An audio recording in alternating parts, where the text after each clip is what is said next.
आपका स्वागत है। मैं हूं आपके साथ प्रीति सिंह। खबर बिहार में बात करेंगे सीट शेयरिंग और सियासत को लेकर, जो कि बिहार महागठबंधन में सीट शेयरिंग पर जल्द ही फैसला होने वाला है। लेकिन सीट शेयरिंग से पहले महागठबंधन में प्रेशर पॉलिटिक्स शुरू हो चुकी है। जेडीयू 16 सीटों पर दावेदारी ठोक रही है तो कांग्रेस 11 सीटों की मांग कर रही है। दूसरी ओर बीजेपी महागठबंधन में सीट शेयरिंग पर चुटकी ले रही है। नीतीश सरकार के मंत्री बीजेपी नेताओं को जवाब दे रहे हैं, यानी कि बिहार में सीट शेयरिंग पर जबरदस्त सियासत चल रही है। इस रिपोर्ट में देखिए। बिहार में सीट शेयरिंग को लेकर महागठबंधन कॉन्फिडेंस में है।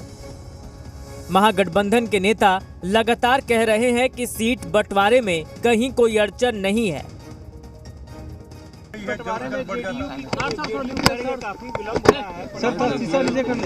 पार्टी का जो निर्णय होगा उसको सबको मानना होगा, लेकिन पार्टी अभी निर्णय लेगी।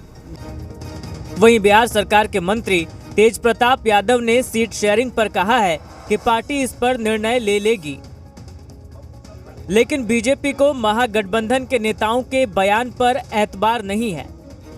यही वजह है कि केंद्रीय मंत्री गिरिराज सिंह और बिहार सरकार के मंत्री मदन सहनी के बीच वार पलटवार देखने को मिला।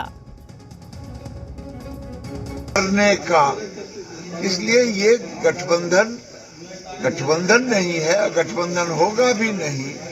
कोई कहता है पंजाब में मैं 13 सीट लड़ूंगा, तो कांग्रेस कहती है मैं भी लड़ूंगा।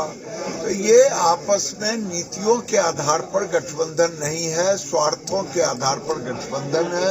और ये नीतीश बाबू को जब तक संयोजक नहीं बनाएगा वो मुंह फुलाए बैठे रहेंगे। ये कोई पहली बार ये बात नहीं बोले हैं, लगातार ये बोलते हैं। इनके अलावा इनको और कोई काम है नहीं, सिर्फ बोलना है। और ये बतावे ना कि मुख्यमंत्री जी कब कांग्रेस से क्या मांगे हैं, उनके सूची उनके पास है तो वो बता दे, कहीं भी सार्वजनिक कर दे। ये सब मनगढ़ंत बात है और कहीं कोई विवाद नहीं है, सब एकजुट है, समय पर काम हो रहा है। गिरिराज सिंह ही नहीं, नेता प्रतिपक्ष विजय सिन्हा भी इंडिया गठबंधन के भविष्य पर प्रश्न चिन्ह लगा रहे हैं। विजय सिन्हा के आरोपों पर भी मदन सहनी ने प्रतिक्रिया दी। कहा, सीटों के बंटवारे में कोई तनाव नहीं है। ये स्वार्थी वंशवादियों, लोभियों की जामात है, अवसरवादियों का जामात है। और ये अवसरवादी लोग मौका के हिसाब से अपने हित को, अपने स्वार्थ को, अपने एजेंडा को चलाते हैं।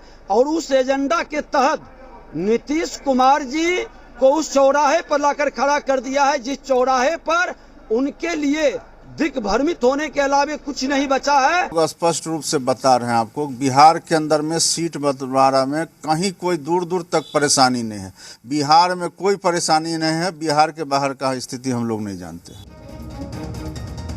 हालांकि इन बयानों के बीच जेडीयू कोटे से मंत्री रत्नेश सदा ने बयान दिया है कि समय आने पर नीतीश कुमार प्रधानमंत्री पद के उम्मीदवार घोषित हो जाएंगे। पहले देखा न, समय पाए तरवर फरे कहते सींचे नहीं, समय आएगा अपने प्रधानमंत्री घोषित हो जाएगा। बिना कहल सुनल संयोजक बनाने का चर्चा हो रहा है न जी। काहे तू सब परेशान हो रहा है? अपने आप हो जाएगा प्रधानमंत्री, अपने आप बन जाएगा। हाँ, अपने आप घोषित हो जाएगा। 2800 दल मिलाकर अपने आप घोषित करेगा 15 के बाद। तो देखिए, इतना मुशक्कत कर रहे हैं, कुछ दे ही नहीं रहा उनको, खाली उनको दौड़ा रहा है इंडिया अलायंस वाला। इतने बड़े नेता हैं, 25-30 नेता में उनको गिन लेता है। भाई वो तो भारी नेता है, इतना साल मुख्यमंत्री रहे, उनको तो इज्जत देना चाहिए इंडिया अलायंस के लोगों को। कैसे इस उम्र में उनको दौड़ा रहा है। वहीं कांग्रेस के बयान को गौर करने की जरूरत है।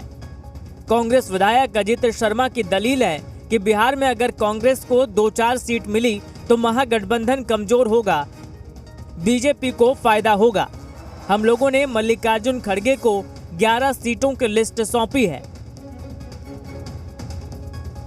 हम लोगों ने, कांग्रेस वाले, हम लोग जितने भी बिहार के नेता लोग हैं, हम लोग सीनियर्स हैं, हम लोग बैठ के बात किए हैं। और हम लोगों ने आदरणीय खड़गे साहब को 11 सीटों का लिस्ट दिया जहां हम जीत सकते हैं। अगर ये बातें आप लोग कह रहे हैं कि 2 सीट पे कांग्रेस लड़ेगी, तो इसका मतलब कांग्रेस कमजोर नहीं हो रही है, पूरा महागठबंधन कमजोर हो जाएगा। मैसेज खराब चला जाएगा बिहार में।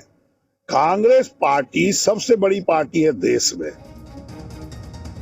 अभी तक जेडीयू 16 सीटों पर दावा ठोक रही थी, अब कांग्रेस 11 सीट मांग रही है। जेडीयू कांग्रेस के डिमांड को मिला दें तो 27 सीट होती है।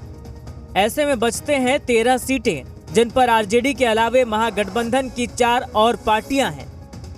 यानी इंडिया गठबंधन में भले सीट शेयरिंग पर पेंच न हो, लेकिन प्रेशर तो जरूर है। ब्यूरो रिपोर्ट, जी मीडिया।